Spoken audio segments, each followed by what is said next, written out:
Well, Janet Yellen and Jay Powell testifying on Capitol Hill right now about the latest stimulus package. Edward Lawrence is live on Capitol Hill with more. Edward. Yeah, Charles, this hearing was all about the yield curve, actually, on the 10-year Treasury, even though it was not mentioned once during the hearing. Both the Federal Reserve Chairman and the Treasury Secretary are trying not to spook that yield curve. To do that, the Secretary Yellen says that she was highlighting the fact that the economy will reach full employment next year. Now, for Republicans, it depends on what your definition of full employment is. Under former President Donald Trump, the employment reached 3.5% in February of 2020. The Federal Reserve has had it over 4% for some time. So the Fed chairman says that the economy looks to be strengthening, in his words, but it will take a little bit longer for everyone who lost a job to get a job. Now, on inflation, he says there will be a surge because of all the fiscal money that's being pushed into the economy. We'll see a situation in which, as the economy reopens and vaccination continues, there could be a surge in spending and there could be some bottlenecks in the economy. We see some of that now. We might see some upward pressure on prices. Our best view is that the effect on inflation will be neither particularly large nor persistent. But he went on to say that the Federal Reserve has the tools to deal with inflation, to keep it at their target of an average of 2%. He says they will use those tools. Now, lawmakers asked a lot of questions about the amount of money that Congress is pushing into the economy here, more than $3 trillion. We're looking at the next potential package for infrastructure. So here's what Secretary of Treasury Janet Yellen says about that. I think a package that consists of investments in people, investments in infrastructure will help to create good jobs in the American economy, and changes to this tax structure will help to pay for those programs. And specifically, she talked about raising the corporate tax rate. Then Republicans on the committee talked about targeting a tax at the most wealthy in the United States. Back to you.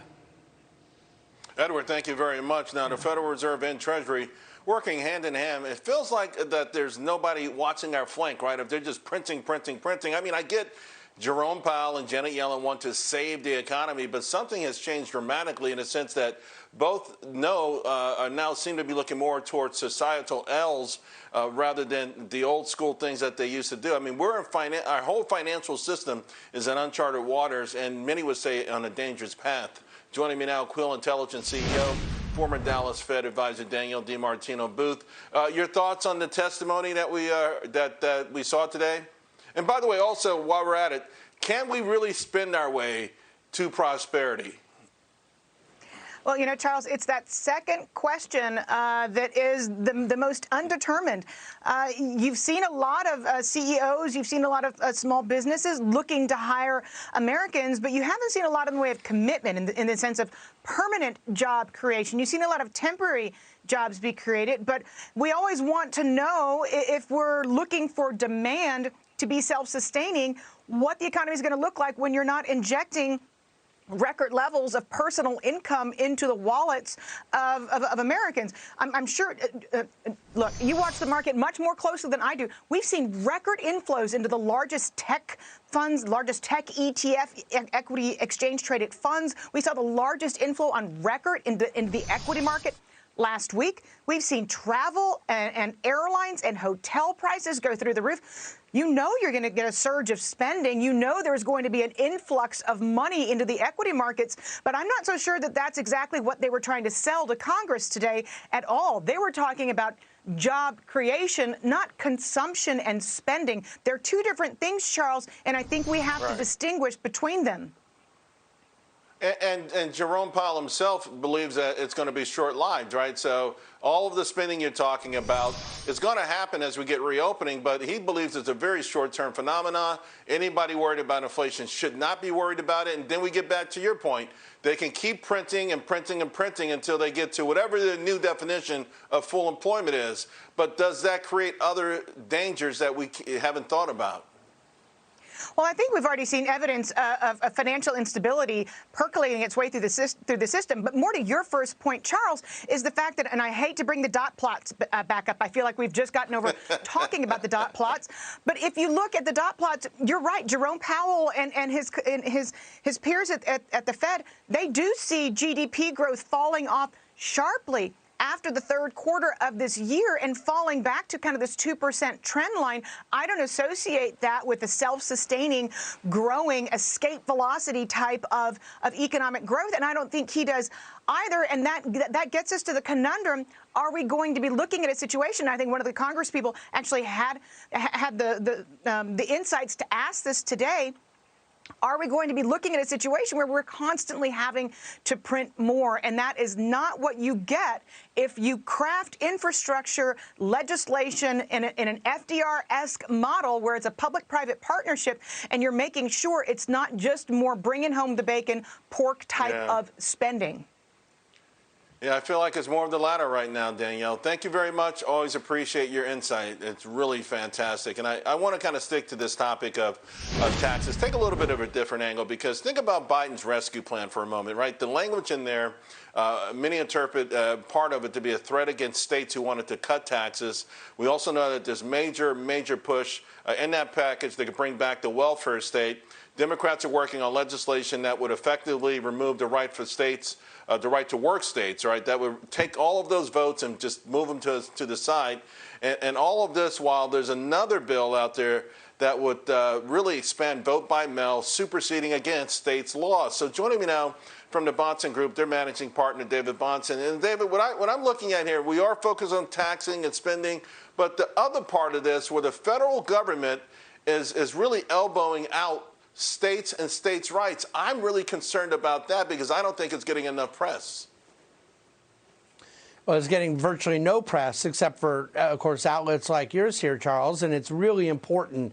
It's not only a grotesque violation of the 10th Amendment, but it's very revelatory about how they view what is happening economically. I believe that they know that states that are able to incentivize economic growth and productivity with reducing marginal tax burdens, they know that that will validate the whole kind of supply side thinking, pro-economic growth, less state intervention.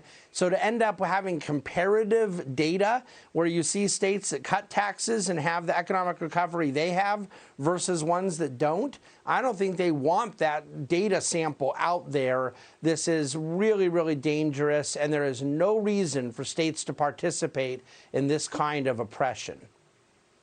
Yeah, no, you're absolutely right. The effort in of itself is a de facto admission that maybe there's a better way to do all of this. What are your thoughts on Jerome Powell, particularly, not extending the SLR exemption, and it just feels like he's reinvented himself in a way that certainly this is not the Jerome Powell from the fourth quarter of 2018.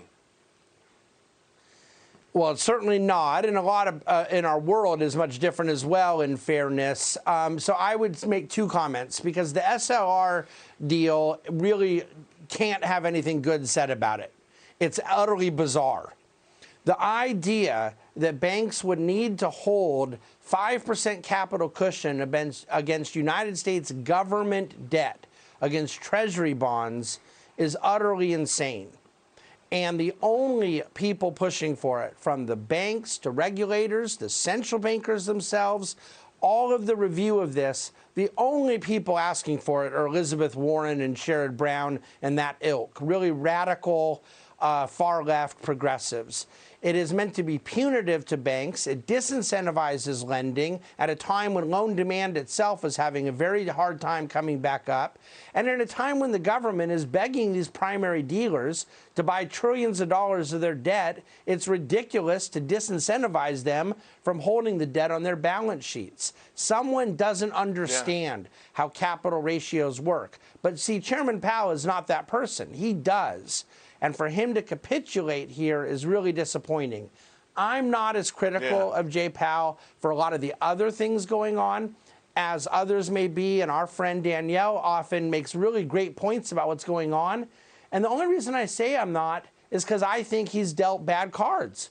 I think we're dealing with the decades of aftermath of the Greenspan put, and with post-financial crisis, the whole country looking to the central bank to do the dirty work no one else will do. I think he has a very tough job on this SLR thing. Yeah. I have nothing good to say. Yeah, I agree with you on both points, and you wonder at some point the baton's got to be handed back, the dirty job part, whatever you want to call it, unless the Fed can print forever. We'll see. David, thank you very much. Always enjoy our conversations, and great point on SLR, the best asset in the world.